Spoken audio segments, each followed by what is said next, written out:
की तरफ बढ़ेंगे। हमारा अगला प्रश्न है त्रिषडाय भाव और उपचय भाव के बारे में हमें बताइए। हाँ, त्रिषडाय भाव और उपचय भाव।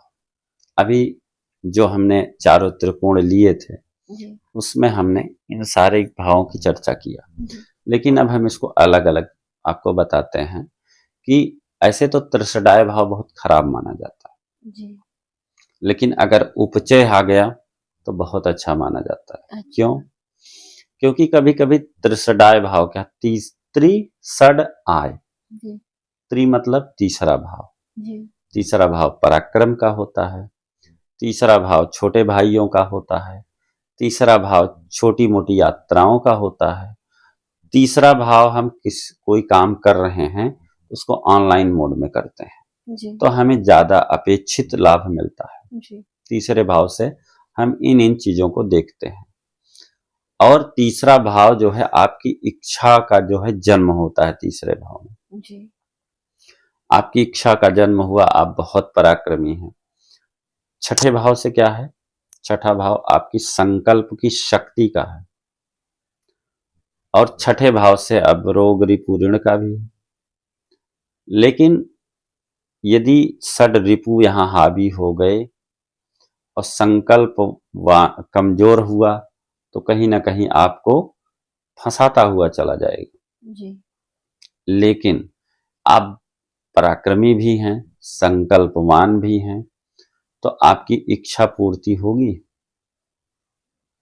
नहीं होगी, जी क्योंकि 11वां भाव इच्छा पूर्ति का है जी और आप कर्महीन हो गए। दसम भाव कर्म का है जी और कर्म शून्य हो गया, तो कर्महीन हो गए तो आपकी तो इच्छा पूर्ति नहीं जी होगी।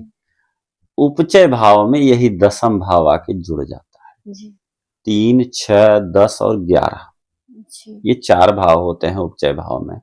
और कर्म भाव यदि मजबूत हो गया तो आप पराक्रमी हैं, संकल्पवान हैं, कर्मठी भी हैं, तब आपके जीवन की इच्छा पूर्ति होगी।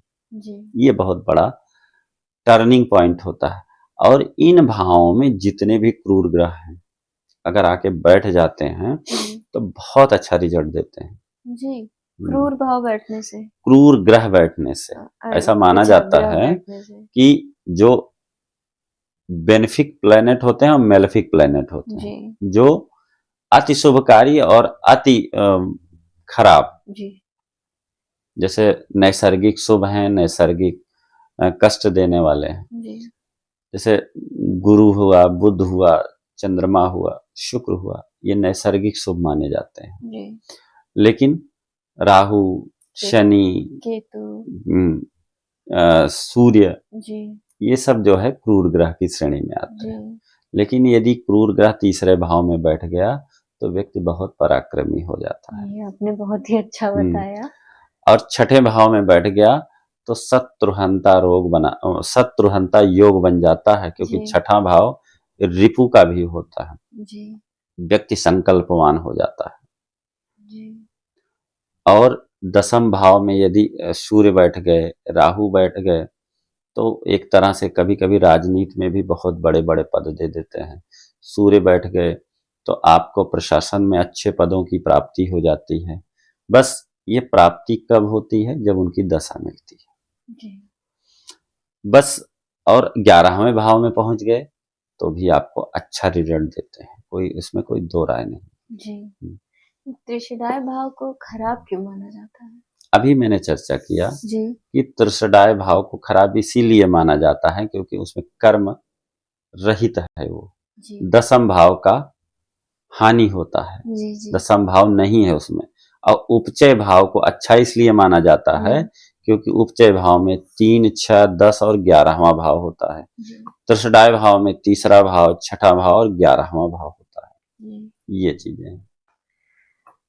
सर आप हमारे दर्शकों को बताइए, क्या राहु से हमें डरने की जरूरत है?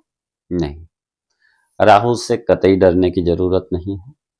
राहु जिस भाव में बैठ गया जी उससे जुड़ करके आप काम करिए, उनके कारक तत्वों से लग करके काम करिए। जैसे मान लीजिए तीसरे भाव में राहु आ गया जी तो आप अपने जो भी काम कर रहे हैं तीसरे भाव से जुड़ करके काम, ऑनलाइन मोड में चले जाइए। जो फोटोग्राफी वगैरह लोग करते हैं, ये आजकल तमाम लोग यूट्यूब पे काम कर रहे हैं, सोशल मीडिया पे जो लोग काम कर रहे हैं, तो कहीं ना कहीं राहु एक छाया ग्रह है। और छाया ग्रह अगर आपके कर्म से जुड़ गया, तीसरे भाव से जुड़ गया, तो आपके पराक्रम में वृद्धि करता है। और अगर उससे जुड़ करके आपने काम किया तो आपको धन भी देगा। छठे भाव में भी वही स्थिति बनती है। 10वें भाव में राहु तो राजनीतिक सफलताएं देता है, जो बड़े बड़े पदों की प्राप्ति होती है। 11वें भाव में भी राहु और पंचम भाव में केतु महाधनी योग बना देता है। हाँ, दसम का राहु और कभी कभी अपने माता पिता से दूरियां तो देता है, लेकिन उसका जो व्यक्तिगत कैरियर होता है बहुत ऊंचाइयां छूता है। प्रश्नों की कतार को आगे बढ़ाते हैं। अब कुछ सर हम राजनीतिक प्रश्न करना चाहते हैं। तो पहला प्रश्न हमारा बांग्लादेश और भारत के बारे में बताइए, जो बांग्लादेश वर्सेस भारत चल रहा है। हमने बांग्लादेश पे बहुत सारी प्रेडिक्शन दी हुई है पूर्व में। पिछले 1 सालों से मैंने कई सारे प्रेडिक्शन दिया है बांग्लादेश पे कि बांग्लादेश कई भागों में टूटेगा जी। और शुरुआत उसकी हो चुकी है। अभी क्या है कि अभी वहां कुछ सांप्रदायिक चीजें चल रही हैं, लेकिन अब अभी हाल ही में भारत ने एक समझौता किया है ईयू के साथ जी। और इस पर भी मैंने प्रेडिक्शन दिया था कि आने वाले कल में भारत और मजबूती की तरफ जाएगा, भारत किसी से दबेगा नहीं जी। जब अमेरिका की बातें चल रही थी, अमेरिका पे मैंने प्रेडिक्शन दिया था, उसी समय हमने कहा था कि अब भारत किसी से दबने वाला नहीं। कारण क्या है? भारत की कुंडली में मंगल की महादशा चल रही है और प्रधानमंत्री नरेंद्र मोदी जी की भी कुंडली में मंगल की ही दशा गतिमान है। तो मंगल एग्रेशन है जी। मंगल ऊर्जा है और ऊर्जा कभी नीचे नहीं जाती है, हमेशा ऊंचाई की तरफ बढ़ती है। तो अमेरिका ने कितनी भी धमकी दी हो, भारत कभी पीछे नहीं हटा। बहुत सारे इन्होंने वो भी लगा दिए, मतलब प्रतिबंध लगाए, बहुत सारे टैरिफ लगाए, लेकिन कुछ भी नहीं हुआ।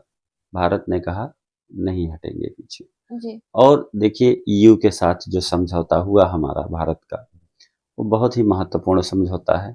उससे हमारे कई सेक्टर बहुत ऊंचाइयों पर जाएंगे जी। और जिसका असर बांग्लादेश की इकोनॉमी पर पड़ेगा जी। और बांग्लादेश अभी देखते जाइए कि बांग्लादेश की स्थिति क्या होती है जी। बांग्लादेश में विरोध और विद्रोह के स्वर उठेंगे, जनता सड़कों पर उतरेगी, क्योंकि वहां खाने के लिए जब नहीं होगा तो क्या करेंगे? तो वो अपनी जमीनें बेचेंगे। अभी जो मैंने कहा था कि भारत क्षेत्रफल का विस्तार करेगा, आपका प्रेडिक्शन दर्शकों ने भी देखा होगा। भारत क्षेत्रफल का विस्तार जी, करेगा जी, बिल्कुल। तो जब खाने के लिए नहीं होगा तो जमीनें बेचेंगे। किसको बेचेंगे? बगल में हम ही हैं जी। तो हम खरीदेंगे जी। बस वो समय आने दीजिए जी। सर हमारा अगला प्रश्न है कि क्या अमेरिका का